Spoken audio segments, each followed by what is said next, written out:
morning, KXP. I'm Rayleigh. And I'm JJ. And we're so excited that you're joining us today as we finish up searching the search for a home. And that is so cool because we're gonna talk about the Israelites today. And God told the Israelites they had to be super loud. So look, let's do our memory verse together and let's get as loud as we can and just shout it together, okay? Y'all ready? Teacher, you might wanna close your ears. Here we go. It says this. I will say to the Lord, you are my place of safety and protection. You are my God, and I will trust you. Psalm 91:2. Good job, y'all. That was amazing. Y'all did such an awesome job. Now look, today's big idea is that we can be strong and courageous because God is on our side. And we're gonna see that firsthand in today's story as the Israelites face what seems like an impossible battle. I'm so excited for you to hear today's story from our Hunt Club campus pastor, Gray Strickland. Y'all tune in. Well, hey, welcome back to KXP. Listen, as we wrap up the search for a home this month, we'll meet a new person from the Old Testament. See, part of God's story is about a young man named Joshua.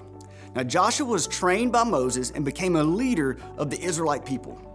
40 years after God led his people out of Egypt and through the desert, he chose Joshua to lead them to an amazing home that he had promised them. Today, we'll be in the book of Joshua to find out what happens next in God's big story. So the people called the Canaanites lived in a big city called Jericho, and Jericho was surrounded by high walls for protection. The Canaanites had heard how God had parted the Red Sea and rained down food from heaven and that they called manna and provided for his people. They had heard how God had led the Israelites with a cloud during the day. How crazy is that? And a pillar of fire at night. And they realized that if God wanted his people to move into Canaan, he would do something remarkable to get them there. So the Canaanites were ready for battle. And God knew Jericho looked scary to his people. So when it was time to go, God reminded Joshua that he, the Lord, was in control. Let's jump back into God's word to see what he says. Joshua 1:9.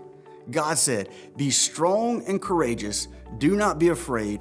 Do not be discouraged, for the Lord your God will be with you wherever you go." Joshua might have felt afraid, but he chose to trust God and be strong and courageous. Have you ever felt scared? Like, when have you chosen to trust God and be brave or courageous even though you were scared? For a while, God's people were camped out and waiting to go into Jericho.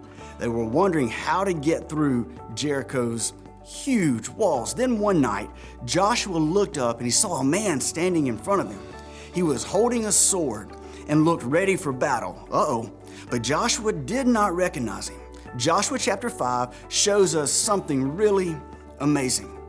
It says, "Now Joshua was near Jericho. He looked up and he saw a man standing in front of him.